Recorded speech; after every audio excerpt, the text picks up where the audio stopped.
जी दोस्तों, आज समझते हैं स्टॉक मार्केट पोर्टफोलियो आप कैसे वैलिडेट कर सकते हैं। नॉर्मली आपके ब्रोकर आपको आपके लिए गए स्टॉक्स दिखाते हैं, बट कई बार ऐसा होता है कि आपको जो अनलिस्टेड स्टॉक है जो लिस्टिंग में से निकल जाते हैं, क्योंकि कई बार कंपनी स्टॉक मार्केट में लिस्ट नहीं करती है कुछ समय बाद, तो वो आपको दिखते नहीं है, बट जबकि वो आपके पोर्टफोलियो में एग्जिस्ट करते हैं। और आप अगर आपका सेम पोर्टफोलियो अगर वेरीफाई करना चाहें तो आप कैसे कर सकते हैं, वो मैं ये वीडियो में आपको बताऊंगा। पहले समझ लेते हैं स्टॉक मार्केट कैसे चलता है। ये स्लाइड मैंने पुराने वीडियो में से लिया है, अगर आपने वो वीडियो देखा होगा तो आपको आइडिया आ जाएगा। तो बेसिकली कोई भी लिस्टेड कंपनी है जो एक्सचेंज थ्रू लिस्ट होती है, BSE NSE MCX एक्सचेंज वगैरह से, और यहाँ पे जो ब्रोकर है वो हमें वो एक्सचेंज से खरीदने में मदद करते हैं। बट अल्टीमेटली सेबी का जो इंडियन गवर्नमेंट का जो फ्रेमवर्क है, सेबी के रूल के हिसाब से हर एक ब्रोकर को CDSL या फिर NSDL में रजिस्टर होना पड़ता है।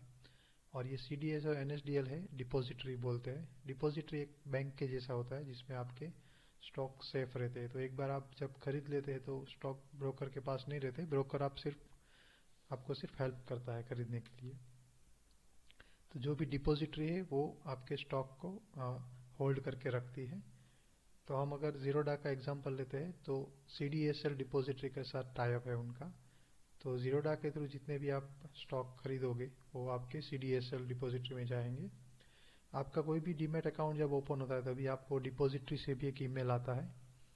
तो डिपॉजिटरी से ईमेल में पूरा डिटेल रहता है कि आपका BOID क्या है और आप उसमें कैसे लॉगिन कर सकते हो। तो वहाँ से आप अपना पूरा पोर्टफोलियो वैलिडेट कर सकते हैं। तो यहाँ पे हमने एग्जांपल लिया है CDSL डिपॉजिटरी का, जिसे हम central depository service of India limited भी बोलते हैं। नीचे जो मैंने लिंक दिया है वो साइन अप प्रोसेस के लिए है, जहाँ पे आपको फर्स्ट टाइम एक बार साइन अप करना होगा, आपका यूज़र ID पासवर्ड वगैरह बनेगा और उसके बाद आप कभी भी लॉगिन करके आपका पोर्टफोलियो चेक कर सकते हो। तो यहाँ पे आप CDSL की जो वेबसाइट है, वहाँ पे इजी करके एक सर्विस है उनकी, वहाँ पे रजिस्टर कर सकते हैं। और वो सर्विस में एक बार लॉगिन बनने के बाद आप वहाँ पे जाके अपना पूरा पोर्टफोलियो वेरीफाई कर सकते हैं। तो जैसे मैंने जो लिंक बताया वहाँ पे आप जाइए, ब्राउज़र में वो लिंक को एक्सेस कीजिए और आप वहाँ पे साइन अप का ऑप्शन है वहाँ पे जाइए।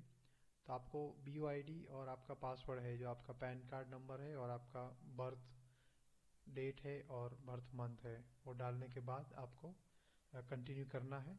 BOID जो है वो आपका 16 डिजिट का BOID रहता है, अकाउंट नंबर रहता है। वो आपको डीमैट में लॉगिन करने के बाद दिख जाता है। जैसे आप जीरोडा में अगर लॉगिन करोगे कंसोल में, तो वहाँ पे माई प्रोफाइल में आपको एक BOID करके दिखेगा जो 16 डिजिट का रहता है। 1208 ऐसे नंबर से चालू होता है CDSL का। तो वो आपका BOID रहता है, वो एंटर कीजिए और पासवर्ड एंटर करने के बाद कंटिन्यू कीजिए। तो आपको नेक्स्ट स्टेप में आपको एक OTP आएगा। आपका जो रजिस्टर्ड मोबाइल नंबर है, वो जो भी डिपॉजिटरी के साथ जो डीमैट अकाउंट आपका ओपन हुआ है तभी आपका एक मोबाइल नंबर रजिस्टर होता है। तो वो मोबाइल नंबर पे आपको OTP आएगा और एक बार OTP आपको देने के बाद आपको वेरीफाई करना होता है, जैसे आपका BOID क्या है, आपका ईमेल ID, मोबाइल नंबर, और वो एक बार आपको स्क्रीन में दिखाएगा, वो आप वेरीफाई कर लीजिए। और उसके बाद आप यूज़र नेम अपना बना सकते हैं, जो भी आपको प्रेफर्ड यूज़र नेम है वो यहाँ पे यूज़र नेम डाल दीजिए, आपका पासवर्ड डाल दीजिए और कोई भी एक सिक्योरिटी क्वेश्चन सेट करके वहाँ पे आप कंटिन्यू कर दीजिए। तो इस प्रकार से वो पूरा साइन अप प्रोसेस कंप्लीट होने के बाद आपने जो पासवर्ड यहाँ पे सेट किया है और जो यूज़र ID यूज़र नेम आपने बनाया है, उसी से आप लॉगिन कर सकते हो नेक्स्ट स्क्रीन में। और जब भी आप अकाउंट डिटेल में जाओगे वहाँ पे, तो वहाँ पे अकाउंट लिस्ट करके एक ऑप्शन होता है CDSL इजी, जो उसका वेब इंटरफेस है। वहाँ पे आपको पता चल जाएगा आपके पास कितने स्टॉक है पोर्टफोलियो में।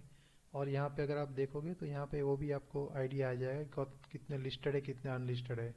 जैसे सूर्या फार्मास्यूटिकल एक कंपनी थी जो पहले लिस्टिंग में थी, बट अभी लिस्ट नहीं हो रही है, अनलिस्टेड हो गई है, तो वो भी आपको दिख जाएगा।